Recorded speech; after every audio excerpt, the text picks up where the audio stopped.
Hey there, friend. You are listening to Flip the Switch podcast, where we talk about the things you can't find on YouTube, search up on Google, or even ask Siri. I'm Leah Marie, your host. If you have ever wondered how to get that 6, 7, and even 8-figure mindset, then you're in the right place.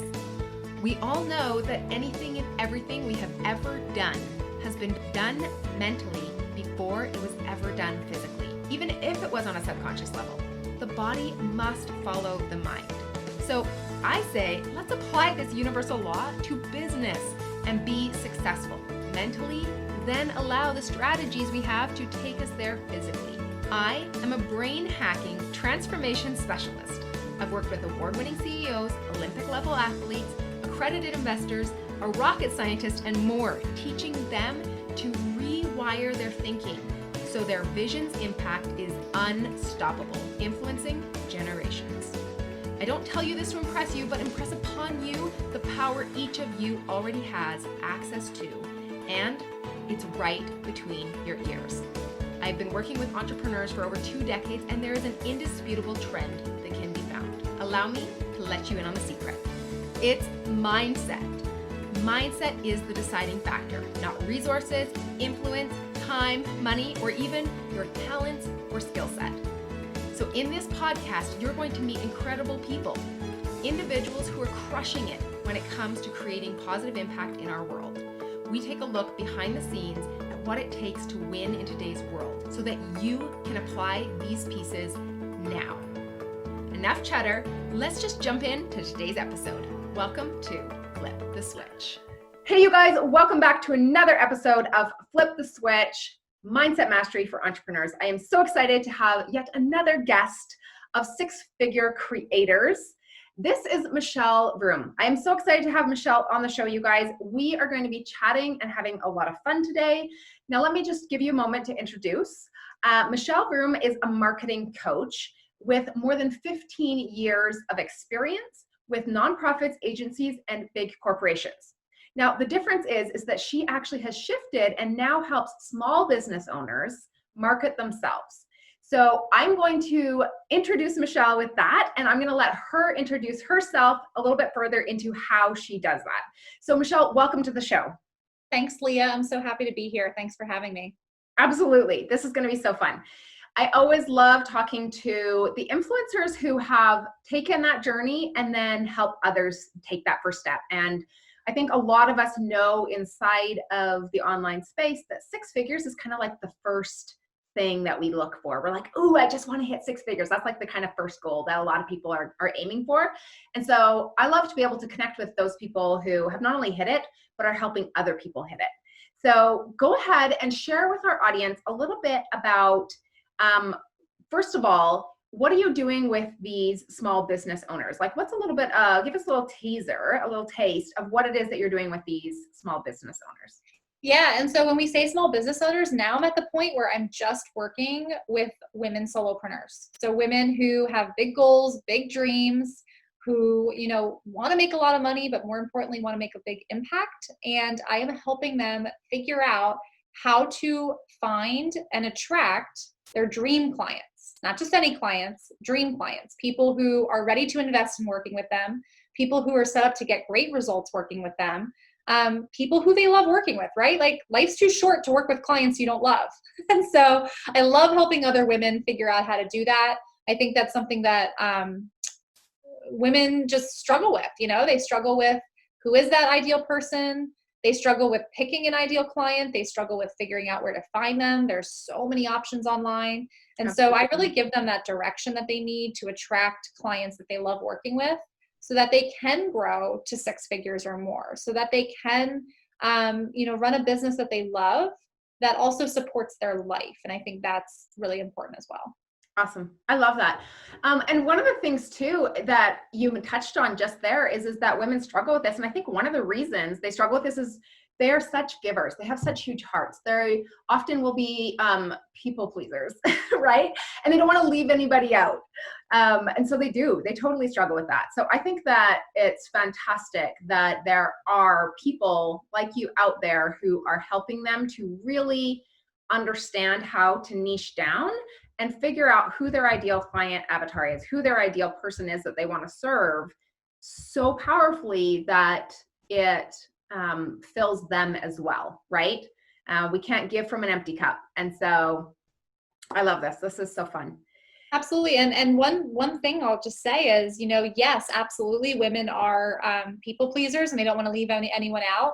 But I would say the even deeper reason is that they're scared to make a wrong decision for themselves. Oh, yeah. Part of what I help them do isn't just come up with like who that avatar is, but let go of the mental drama that they are bringing to this process, telling themselves if you niche down or you choose a smaller audience, you're going to have fewer clients or you're going to leave people out, but they're really thinking about how is that going to impact my business? And so there's a deeper fear there that I think a lot of, client avatar exercises only touch on at a surface level. Absolutely. I completely agree with you. We were actually just talking about this in the podcast that I recorded yesterday. That's coming out this next coming Monday. And so you'll be coming out the Monday after, but we were just chatting about that very thing, about fear and our safety and our belonging, that our fears come from that, right? And so, and that can hold us back. And so I love that you touched on this idea of letting go, because being able to let go and create space is where you can then start to create from. So I love that. Awesome. Okay, so let's jump right into the podcast. I've got several questions for you that I think that our listeners would probably be coming with. And maybe there's even some questions that you find that your audience comes to you with. And I'm going to ask you some of those too and say, hey, when they show up, what is the question that they first ask, right? Because it's, I think, important for a lot of people to start to understand the mindset of where's my mindset when I'm ready to start moving into that six figures? What does that look like? Because when people come to you, they're ready to jump into that and to make those decisions and move forward. And so I think those are going to be important as well. But first, people always want to hear a little bit about where you came from. What's your story? What's your journey? And so if you could just take a moment to share with us a little bit about how you found your way in creating your six figures first. Yeah. Oh goodness. What a story. Yeah, I started my business 4.5 years ago. I have 3 sons at home, and this was when my oldest was only 6 months old. And I came from corporate. I had a great job, like nothing, really no complaints. It's just I wanted more. And having a baby kind of accelerated that process and showed me that I wanted to be able to build a career, but also still be home with my kids. And that led to me going out and taking that leap of faith and starting my business. And it wasn't until about a year and a half into running my business that I went to coaching, that I moved into coaching. Like actually coaching people through how to do it versus doing it for them. And that's when things really took off. That's when I really honed in on the female solopreneur audience, all service-based women who provide a service. And once I did that, and once I invested in a coach who could help me get out of my own mental drama, things really accelerated. I think it was maybe 6 months after hiring a coach that I hit my first 10K month. And then shortly after that, it was like an 18K month or 16K month. So big things started happening. But then I reached a point, and I think a lot of people reach this point on the road to six figures, where they plateau. And, I had hit like 50K or so in my business. And I remember even last year, probably maybe a little over a year ago, like in the summertime, I was almost at the 100K mark, but just could not seem to get there. I'd hit some plateaus. And what really helped me get there wasn't necessarily my strategy or any changes that I made to my strategy. It was all like changes that I made mentally. So for me, I had a lot of fear of success, which I think a lot of women especially struggle with, being afraid of making more money and what that will mean for your business, what that will mean for your life, what people will think of you. Can I handle more money? Can I sustain that? All kinds of questions that they ask themselves. And that was where I was at. And so having a coach who challenged me to think differently, who challenged me to pay more attention to the thoughts that I was having and decide which ones I wanted to choose, that was incredibly helpful, as was putting myself in the position of, you've already made six figures. How are you acting? What are you doing? Like if you're thinking about yourself as the person who's already reached your goal, there's a lot of power in that, because that shifts the actions that you're taking today. So for me, I made more investments. I let go of that fear. I made more investments. I focused on landing, better clients. Like, I focused on all those things. And that's when, like, I remember at the end of last year, it was like I had one of my biggest months ever in business, and I had a huge quarter. And it was kind of like I not only got to the 100K mark, I like zipped past it because of the mental work that I'm talking about. And so a lot of women come to me and they're like, well, like, I've tried everything. What else should I be doing? And I'm like, that's the wrong question. It's not what else should you be doing, it's what else should you be thinking. Or and who else should you be being, right? Exactly. Who should you be being? I love it. Right. Right. Mm-hmm. And that's something that I did. I wasn't aware of how powerful and impactful mindset was until I started working with my coach. And now it's just, I think I've always been someone who's been really great at encouraging people and challenging them to take action. And so now I get to incorporate that in the work that I do with my clients, which is really what tends to turn someone into a 6-figure business owner faster. Absolutely. I love this. Okay, you guys, I'm going to break this down for 5 seconds because seriously, so many nuggets inside of that. Michelle, I love it. Number one, the thing that you said that you did is you focused on who you wanted to serve. That was the first thing you did. The next thing you did is you invested in a coach, right? You didn't try and do this on your own, and you were like, listen, I have my own mental drama. I need somebody to help me stay focused, not just get focused, but stay focused. And one thing that happens when you actually invest in yourself is that you stop listening to all of the voices and you have one person. You have one voice to help you stay grounded. And it really alleviates all of that drama of, oh, should I try this? Oh, should I try that? And going in circles, right? And it helps you really streamline. And then you said that you were working with a coach, everything was building, everything was going great. You plateaued, which sometimes people are like, wait, you plateaued when you had a coach? Well, yeah, right? It's still going to happen, I've right? plateaued multiple times. Right. And so that's what happens. That's part of the growth cycle, right? Is you grow, then you plateau, then you grow, then you plateau. And that's when you then up level again, right? And so then the next step that you did with your coach that you said was you really dug into the mindset. Mindset was the deciding factor. That was the main shift. And the biggest part of that was eliminating those fears. Now, I love the fact that you talked about fear of success being a main part of this, and that asking the right questions is so important, because so many people literally are banging their heads against the wall. So many of these women are in tears, feeling exhausted that they were working so hard.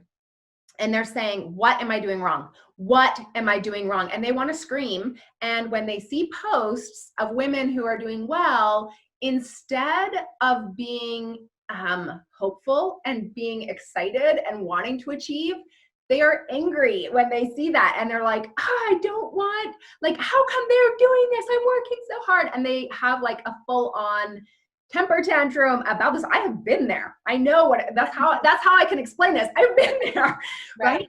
And they come from this place, and it's a negative energy, and it is not a good place to build from or to grow from. But I love that that the cycle can continue, because you're coming from a place of fear, and you need to recognize that it's not about what you're doing. You're doing all of the right things. It's about who you're being. And so I love this, so much of this. So good. This fits perfectly into exactly what we talk about inside of this podcast and in my community and all of those things. So awesome. Okay. So Michelle, tell us a little bit about what was the major challenge that you had to overcome? Like you said, that fear of failure was a piece of that. Would you say that was the major one that you had to overcome in order to make that next jump? Or was there something else? The fear of success, 100%. Oh, success, sorry. Yeah. That's okay. They're very closely intertwined. You're kind of like two sides of the same coin. Yeah, they really are. they're like sisters. Before 6 figures, people are like, I'm so terrified. It's so hard to get this. And then as soon as you have it, it's a different fear of, oh my gosh, I could lose this, right? People can. You have so much more to lose, so you think, right. but you always said Yeah. I mean, I would say fear of success and also just the desire to like control everything. Mm. My control issues always come up, tend to come up at different levels. Yeah, I think it was fear of success that was the primary thing for me, and just getting comfortable being a different version, but not like a different person, just a No. different version. Mm-hmm. You don't have to be a different Absolutely. person to make more money. No. So I was always pretty comfortable investing in money, investing in things because I saw the value. Mm-hmm. I think it's just me like wondering, can I handle this? What if the other shoe drops? So Mm-hmm. that's something that I hear from a lot of my clients. What if the other shoe drops? Right. And it's that fear of sustainability, right? 100%. I did a podcast episode a while back about, I called it the dark side of success, because that's exactly what it feels like. Mm-hmm. You think that once I have a certain, amount of money in the bank account, once I have a certain amount of clients, everything's going to be smooth sailing. But if anything, I think it gets harder the more you have. And I shouldn't say it gets hard. You decide whether it's going to be hard, but it can feel harder the more success you have, because like you said, there's more to lose, in your opinion. Right. But at the same time, don't you think that, like when it comes to sustainability, the key to sustainability is to make sure that you have the mindset there first? Because I always talk about how whatever we want to achieve, our mind has to go there before our body can follow. Like the mind does it and then the body follows the actions, right? Whether it's for good or for ill, right? It's our mind will take us there first. And so for sustainability, you need to create the habits of a consistent six-figure earner if you want habits are huge. Habits right? are huge. I went to Rise Business Conference last November. That also happened to be my biggest month in business, and that was when I invested in a lot of things. FYI, I went to Rise Business Conference. Those of you who are familiar with Rachel Hollis will know what I mean. And I went there, and I was in a room with people making billions of dollars in their business, and all of them, every single one of them, said that one of the biggest keys to success was their habits. Mm-hmm. So not just their thoughts, but like how they treat their bodies, how they live their lives, like their day-to-day lives. Do they get enough sleep? Like things that we think are so simple and that we often sacrifice are actually the things that they attributed to their success. And I think that's so important. I literally went home from that conference thinking, gosh, I've got to make some changes, I've got to make some changes to my habits. Like it's not even about, I think we place so much emphasis on strategy and what I'm doing versus, like you said, who I'm being. And part of who you're being involves like taking care of yourself, Absolutely. Mentally, physically, emotionally, all of that. So yeah, I think that's huge. And that was definitely something I took away from being in a room with those people. Yeah. Like in my coaching practice, it's called Master of Me. And we have 3 pillars inside of that. And it's learning, doing, being, right? We need to start at learning, and we need to be okay with being a beginner and learning. That removes self-sabotage, just so you know. Yep. That or imposter syndrome. That removes imposter syndrome. When you allow yourself to be a beginner, children don't have imposter syndrome. Have you ever noticed? Yes. No child out there has imposter syndrome because they don't have the ego that goes with it.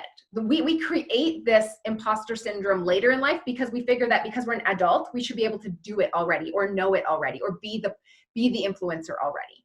Right. And we stop accepting the fact that, oh, this is something new, which means that I don't know how to do it, which means that I need to learn, which means that I need to be a little bit vulnerable and be okay with that. And when you come to terms with that and you start growing from that place, you do not have imposter syndrome.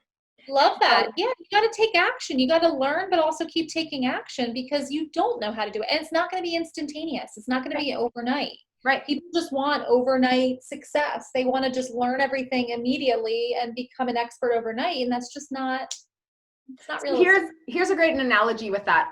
One of my kids was talking about this. He was really frustrated. I have a teenage son, and he was really frustrated about the fact that he was one of the shortest ones in his group of friends.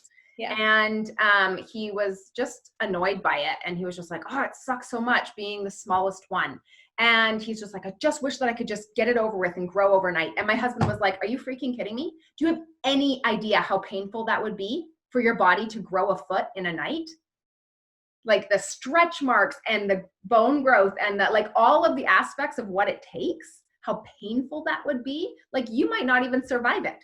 You would probably pass out from the pain. And so, you know, that's just a little bit of an analogy for us to recognize that we grow at a certain pace because it creates the ability to sustain it at that level. So powerful. So powerful. Right? Yeah. I mean, his little body wouldn't have been able to sustain the nutritional value, his heart to be able to sustain all of the cells, the new cell growth, all of the new skin growth, all of the new everything, the bone growth, everything, if it happened that fast. He'd be hospitalized and probably in a coma, right? Like, so, you know, I say all the time, we got to slow down. Slow is smooth and smooth is fast. It's like in the martial arts. If you want to succeed, if you want to win, you can't be sloppy. You have to slow down, do it properly, and then guess what? You only have to do it once. If many of you that grew up kind of like in the 80s, 90s, you'll know that like our parents were kind of like, you know what? Do it right, so you only have to do it once. If you do it wrong, you're doing it again. That type of a thing, right? And at least that was the way in my household. My dad was like, do it right the first time.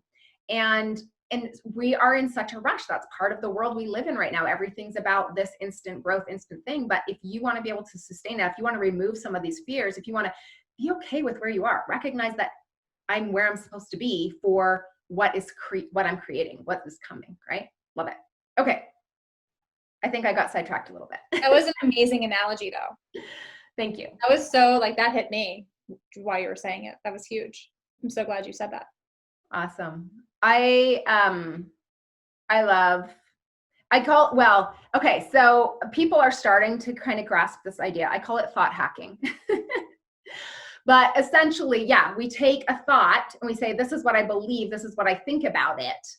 And then we dissect it and go, okay, wait, where's the loop? Where's the belief? What's at the root? How do we cut this loop? How do we, all of that stuff. And so that's just my background in training and training coming into play here. But let's get back into moving forward with some of these pieces. When people come to you, when your clients come to you, where do you feel like their mindset and their habits are currently? And what is the first maybe 3 steps that you would suggest that they work on? And maybe those are even habits that you started with and you incorporated. So that we kind of have an idea. I always like people to be able to leave the podcast with something tangible that they can go and implement today, For sure. So when they come to me, they are, usually, so the people that I help get to 6 figures are usually at the 5 to 6K a month mark. They're bringing in most of their business through referrals, so it may be inconsistent. They have done well for themselves, but they have worked much harder than they would like to. And when I say harder, what I really mean is longer hours. Like they're working a ton. Mm-hmm. Like they would never willingly work a job to that extent. Correct. And yet they do it for themselves. Yeah. Like I had a client who came to me and literally said on our first call, I don't have time to go to the bathroom because I have That's a problem. Back to back. I was like, yeah, that's a huge problem. Yeah. You don't, that's, honey, we need to talk about boundaries. We did. And then she went on to have a 30K month.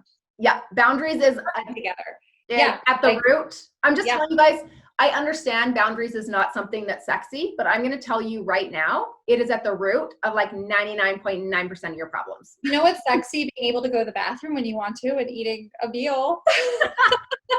So what's sexy? Be able to have that 6 figures and actually have fun and fulfillment and purpose in your life at the same time. Exactly. Having that 6 figures and then hating your life, that's not sexy. Exactly. So I think that's a good example to illustrate like where they're at. They've gotten to where they are, but they've worked a ton while doing it. They're also feeling the pressure of almost being at max capacity. Now, some of them aren't necessarily at max capacity. They just feel like they are because of the boundary issue that you referenced. However, for some, they've gotten there like through, doing like trading time for dollars, like working one-on-one with someone. And they're like, well, I can only take on a certain amount of clients. So how do I get to six figures if I'm at max capacity? Like, do I just have to raise my prices? And that's only one part of it. So they come to me with, a desire to want more, a belief that more success is possible for them, but a big question mark around how that's going to happen. Yeah. Because they don't see it when they look at their timetable. And to be honest, tell me if I'm wrong, because I think we work with the same type of people, right? Everything you're saying, I'm like, yeah, I know that woman. But they literally don't own their calendar. Oh yeah, no. Well, and not only that, but some of my clients, I uncovered this when I first started working with a couple of women who were definitely on the six-figure track. And a couple of them were all saying that they booked calls for their clients as well. Like they were in charge of booking the call and like did everything for their, I was like, oh my goodness, like stop doing that. Make your clients book their calls. Like they had totally lost control of everything. Well, and what's going to happen, you're not serving your client when you're doing that, FYI, right? Like if they don't know how to run their business, they are not going to be sustainable. Well, and what was happening is too, they had given, the way that they had set up their offers is that the clients had one call a week that was like promised to them. And so these people also feel like they could never take time off or take a vacation. So that was what was going on, right? Like, and I think that happens to all of us. You build your business and you have good intentions. And then you plateau. You've been successful, but then things happen where you kind of let because if you're at the 50K mark or more, you're able to get clients. Like you're doing a pretty good job of it. But well, then they come to you and they come to me when they hit that plateau of I don't know how to get to the next level, right? And that's what you were talking about when you hired your coach. And that's what happened to me when I hired my coach, right? Yeah. Like coaches use coaches, you guys. That's why they stay successful. That's a key. Yes. And another quick story I'll give, and anybody in my audience has heard this story before, but it's so relevant to illustrate like where someone is at when they're at that point where they're looking to really grow to six figures. I remember 2018, at the end of 2018, I was talking to my coach about my plans for 2019 and how I really wanted to make six figures. I said to her though, I didn't even say I really wanted to make six figures. I said, well, I'm just going to settle for making 5K a month, like 50K on average, because I'm only working a few days a week and I have my kids at home. So basically what I was saying is because I have my kids at home and I don't work a full-time schedule, it's not possible for me to make more money. So I had this belief, and I think a lot of women do too, that time equals money. Yeah, you took that belief and you put it inside a cute little box with a bow and said, I sure did. This many hours and being a mom at home with kids means this. I'm handicapped. Yeah. And now I'm like making more money than I've ever made in my business. I just had my third child 5 months ago. So me now laughs at that, but regardless, right. The coach thankfully challenged me on that, because if she hadn't, and I had believed that I could only make 50K, how much do you think I would have made last year? 50K. Okay. Right on the top. Yeah. Because she questioned me and I realized that wasn't true. And I went on to make over 100K. So yeah. Yeah. Like I said before, right, is what our brain can conceive and perceive, then our body will create, right? So if that's the limit that you said, this is the limit of what I can do, this is the box I live in, these are the parameters I can work inside of, then it's like, okay, let's make it happen inside of what you created. These are the rules, right? And that's when, like Michelle's saying, you guys, we need to stop for a second and go, what rules have I created that are sabotaging my success? Yeah. And I think that's step number one. Mm-hmm. So you asked about like tangible steps. Like I think that step number one is looking at like, what are the beliefs that I have and are they true? Yeah. Because you can't really do the work until you do that, right? And then I think the second thing that I do with my clients is I reverse engineer their goal, right? So we have like I call it a client journey map that literally has made them like money overnight, because of the way it's laid out and how it, forces them to think. But you basically reverse engineer. Like if you want 100K a year, what do you have to do to make that happen? How much revenue do you want from each of your services? How many spots do you need to fill? And just getting that clarity alone is super powerful for them, so they can determine like, this is what I really want to do. Like, this is what I want to go after. This is what I want to offer. And so getting really, really clear on that path, I think, is the second step. Mm-hmm. And then the third step is focusing on how you can simplify things, right? Like we make things so hard all the time. And how do you simplify? So simplifying might mean looking at your schedule and saying, hey, I need to take back control, right? What is my actual capacity if I weren't overserving my clients? Another, way of simplifying might be, you know what, I'm going to stop. Like I can't take on any more one-on-one clients. I'm totally maxed out. I'm going to move into launching that group coaching program that I've wanted to launch. Simplifying might also mean, raising your prices, right? But you got to work the numbers and understand like where you need to go if you want to get to 100K so that you can start putting that stuff into action now. Yes, yes, yes, yes. I love this. Okay, we are so on the same wavelength. So you guys, let's just revisit these three things again. So number one, what are my rules or my beliefs? What box have I put myself in?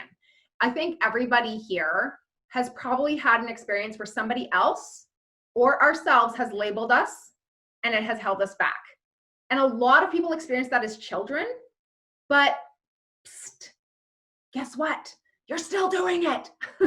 Especially right? oldest children. I mean, I don't know where you fall. I'm a birth order matters. I mean, I've read birth order books and just been like blown away by how accurate it is.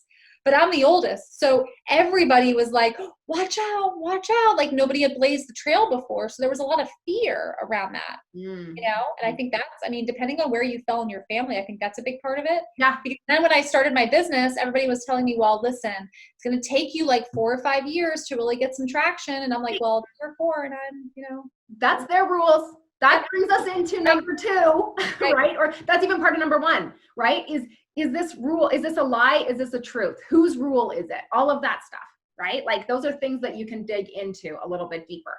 And so I love that you brought that up. And yeah, I'm a third child. Like I'm middle. I'm not only middle of like between the boys and the girls, I'm also the middle of the girls. So there's 6 kids in my family. I'm number 3 of the 6. And then I'm squished between 2 other girls. So we've got boy, girl, me, girl, 2 boys. So wow. I'm kind of like middle child twice. Yeah. I talked to my other sister that kind of shares the middle child of 6 in that sense. And she's like, oh no, you're definitely the middle child. So, and I have to I don't know, middle child for me, I guess, is kind of like the forgotten one or like the black sheep of the family type place. Like, you're not the leader and you're not the tail end. You're not the baby. Like those two kind of get a lot of attention. You kind of get mixed in and you just get pulled along. So yeah, beliefs, right? And these boxes that we put ourselves around and this whole idea of the labels and everything. And we need to learn to freaking break the box, right? And step out of that and use that as a stepping stool and move forward, right? Number 2, you said map it out, right? And then reverse engineer it. I love this because I do this similar type of thing with my clients as well. So totally working with that vein of thought. So I totally love this, you guys. And Michelle was talking about doing that with the numbers, but I think we also need to do that with our habits, okay? Because we talked about that with the habits, and that's something that I touch on in my coaching business, is that we look at, again, who am I being? Okay, if I'm gonna reverse engineer this, who is that person? What are the habits that that person has? And I need to start utilizing and tapping into that and being that person today, right? And then number 3, you talked about was simplifying, right? And simplifying each one of those things you talked about was creating boundaries. What's mine? What's not mine? What can I do? What do I want to do? What do I not want to do? And asking yourself some powerful questions. Powerful questions brings powerful answers. So love it. Those things are all amazing. Thank you so much. This has been such a fun episode. I have absolutely. Oh, it's been a blast. Yeah, I've loved it. We're definitely on the same wavelength for sure. I am on a mission to find my soul sisters out there. And I think that we are on that same jive. Oh yeah, for sure. We're kindred spirits. Was that right? Throwing in an Anne of Green Gables reference? Oh my goodness, right? Yep, kindred spirits. Yes, bosom friends or whatever. Yep. Okay, so let's move forward though and talk a little bit about, I want to know from you at the point you're at right now, because we're always growing as coaches. We're always learning. We're always going to the next level as well. And we are also hitting those plateaus, and we're not superheroes that have no kryptonite, right? Like we have a little bit of a spot where we're like, I suck there, which is okay, right? And it's good because that means that we can then help our people through that same spot. But what one thing do you think that if you implemented right now would take you to the next level? Well, I just did it. Oh, yay, tell us. I hired my first full-time employee. Oh, that's exciting. Very exciting, very scary. Oh, All mixed into one. She was actually an independent contractor that's been working with me for a year and was, quite frankly, very close to 40 hours a week. So it was almost like a no-brainer. But there's something different about hiring a full-time employee. A huge step. And that for me just shows like I'm thinking about my time differently than I ever have before. mm-hmm. And realizing that in order to get to the next level, I actually have to let go of a lot in my business, which is really hard to let go. It's like you get to where you are, like the people that we're talking about who've gotten to the 50K, like you've gotten to where you are by holding on almost. And now it's like to get to the next level, 6 figures and beyond, you start the process of letting go. Yeah. Now, I don't know if you do this, but with my clients too, when I start with them, we clear the clutter, because in order to create anything new, you always have to remove something else. And if you're having a hard time, I love analogies, you guys. So I'm going to do another one. So let's say that you have some much loved furniture in your living room, and it has so many memories, and it is like just beaten up. And it's time for new furniture, right? It's time for a facelift in the living room. And we need to, so we go to the store, we buy the new furniture. We're so excited about it. We've picked it out and it's going to be delivered. And the moving truck arrives and they're like, there's nowhere to put this. And you're like, oh, you mean I have to get rid of the old furniture? But I love the old furniture. The old furniture has memories. The old furniture has this, the old furniture has that. And we just turn into these blubbering messes because of all this emotional attachment to it, right? It's what got us to where we are. It's our baby. It's blah, blah, blah, blah, blah, all the things. But in order to move to the next level, we have to make room for it. We have to be able to release and be coming from a place of gratitude for what we had there and the memories that we had there and everything like that, and then open up for something new. And so you need to clear the clutter. So whenever you hit a plateau and you're ready to make that next level, the first thing you need to do is you need to look at that goal and say, okay, if I'm going to make this jump, if I'm going to do this thing, what do I need to implement? But more importantly, what do I need to let go of first? I love that. Yeah, that's huge. That's huge. Yeah. So, yeah, good stuff. Okay, so much fun. Tell our audience, where can they find you if they would like to learn more about working with Michelle Vroom? Yeah, best place to go is my Facebook group. That's where I show up the most. It's where I have like the most engagement and conversations. It's called Market Like a Boss. So if you search for that in Facebook, you will find it. And I'd love to have you. I do a ton of great trainings on how I've gotten to 6 figures. I've definitely talked a lot about that. I actually have a bunch of videos about how I got there, what it took to get there. So those would be some great resources for your listeners. Awesome. So excited. You guys, I will add Michelle's link into the show description so that you have easy access to find her there. And thank you so much again for joining me on the show today. I had a lot of fun in this episode with you, Michelle. I did too. Thank you so much. Thanks, guys, for joining us and for giving yourself the gift of time and showing up for yourselves, because that's really what you're doing when you show up on the podcast as well, is you're investing in yourself. And so awesome job with that. See you guys all later. Bye-bye.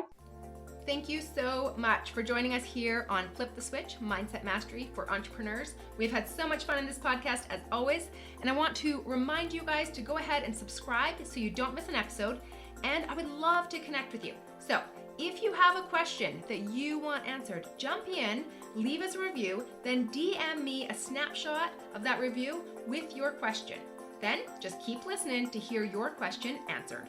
See you next week.